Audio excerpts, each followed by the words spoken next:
ప్రేమను గెలిపించుకునేందుకు ప్రేమికులు, సమాధి చేసేందుకు పెద్దలు. శతాబ్దాలుగా ఈ చరిత్ర నడుస్తూనే ఉంది.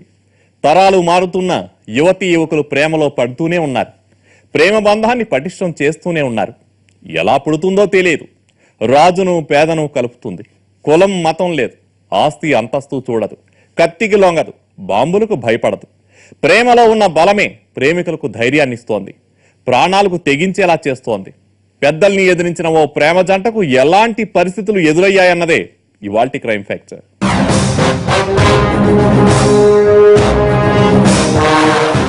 అప్పటి వరకు ప్రశాంతంగా ఉన్న ఆ బస్తీ ఒక్కసారిగా ఉలిక్కిపడింది. సినిమాల్లో చేజింగ్ సీన్లు కళ్ల ముందు కదిలాయి. ఎవరు ఎవరిని వెంటాడారు? ఏం జరిగింది? హైదరాబాద్ విద్యానగర్లోని బహదూర్ నగర్ బస్తీలో ఉండే మహేష్ కోసం మారణాయుధాలతో వచ్చారు దుండగులు. మహేష్ ను మట్టు పెట్టాలి అన్నది ఆ గ్యాంగ్ ఉద్దేశం.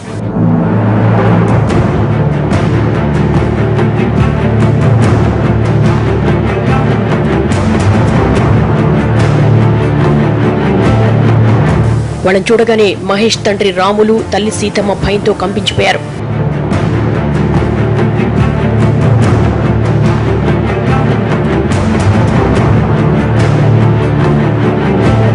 తమ ఒక్కగానొక కొడుకుని ఎక్కడ చంపేస్తారోనని వాళ్ళు చిగురుటాకులా వణికిపోయారు.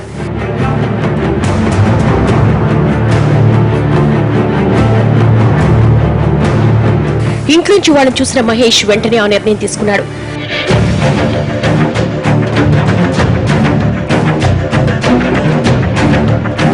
పగబట్టిన పాదాలు మహేష్ ను వెంబడించాయి.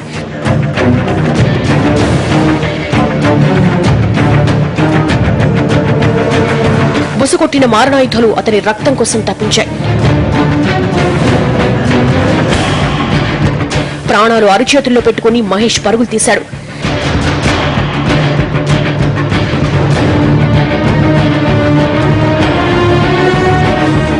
ఎటు వెళ్లాలో తెలీదు.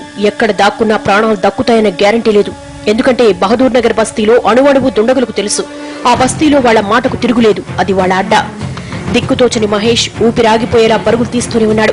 పట్టుమని పాతికేళ్లైనా లేని ఆ యువకుడి జీవితం ఎందుకిలా అయింది?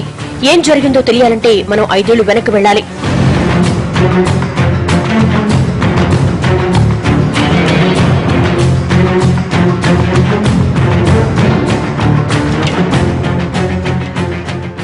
ప్రేమ వ్యవహారాల్లో పగలు, ప్రతీకారాలు అంత తేలిగ్గా చల్లారు. మహేష్ ను చంపమన్నది ఎవరో కాదు. నిన్న మొన్నటిదాకా అతన్ని ఆదరించి అన్నం పెట్టిన చెయ్యి. ఆ పెద్ద మనిషి కోసం మహేష్ కూడా ఎంతో చేశాడు. నమ్మిన బంటులా సేవలందించాడు. మరి వాళ్ళ మధ్య ఏమైంది? ఎక్కడ తేడా వచ్చింది?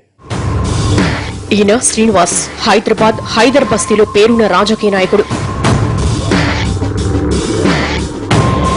కిందటి కార్పొరేషన్ ఎన్నికల్లో విద్యానగర్ డివిజన్ కార్పొరేటర్ గా పోటీ చేశాడు. ఆ టైంలో ఎదురు బస్తీలో ఉంటున్న మహేష్ ఆయన తరపున ప్రచారం చేశాడు. మన సార్ను గెలిపించండి అంటూ బస్తీలో ఇంటింటికి తిరిగాడు.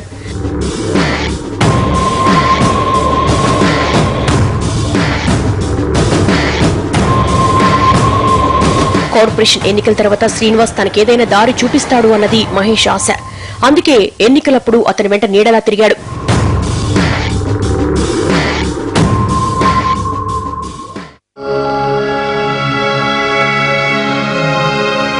ఎన్నికలైపోయాయి. హడావుడు ముగిసిందే.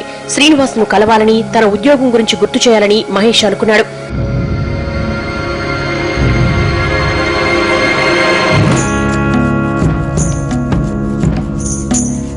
తమ ఇంటికి దగ్గరలో ఉన్న శ్రీనివాస్ ఇంటికెళ్లి కాలింగ్ బెల్ నొక్కాడు. తలుపు తెరుచుకుంది. ఎదురుగా స్రవంతి, శ్రీనివాస్ కుమార్తె. ఆమెను చూడగానే మహేష్ ఆ లోకంలో లేడు.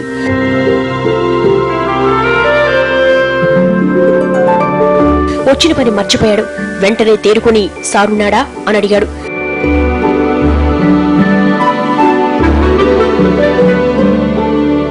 అతని వాలకం చూసిన స్రవంతి లోలోన నవ్వుకుంది.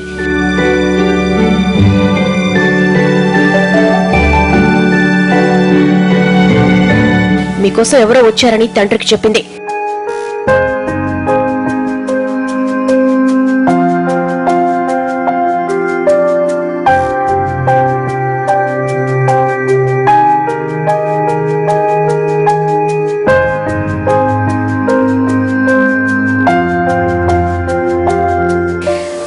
మహేష్ ఈ రోజు నుంచి నువ్వు నా కార్ డ్రైవర్వి, ఇవిగో తాళాలు అంటూ తన ఇంట్లోనే ఉద్యోగం ఇచ్చాడు. మహేష్ ఆనందంతో పొంగిపోయాడు.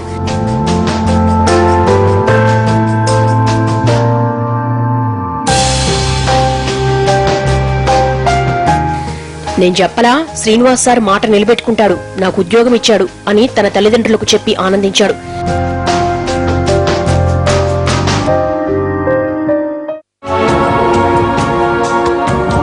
శ్రీనివాస్ దగ్గర చేరిన కొన్ని రోజులకే మహేష్ ఆ కుటుంబానికి నమ్మకస్తుడిగా మారాడు.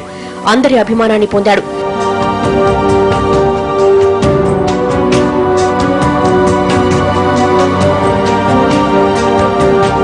శ్రీనివాస్ తాలూకు ఫైనాన్స్ వ్యాపారం, కలెక్షన్ల బాధ్యత కూడా మహేష్ నిర్వహించాడు.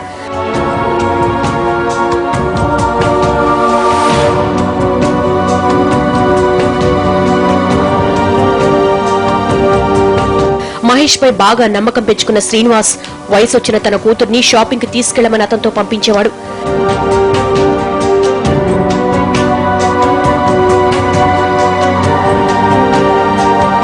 అప్పటికే శ్రీనివాస్ రాజకీయంగా బాగా ఎదిగాడు. రాష్ట్ర గిడ్డంగుల సంస్థ డైరెక్టర్ గా, పార్టీ నగర ప్రధాన కార్యదర్శిగా తన హోదాను పెంచుకున్నాడు. ఇప్పటిదాకా సాఫీగా సాగిన ఈ కథ ఎక్కడ మలుపు తిరిగింది?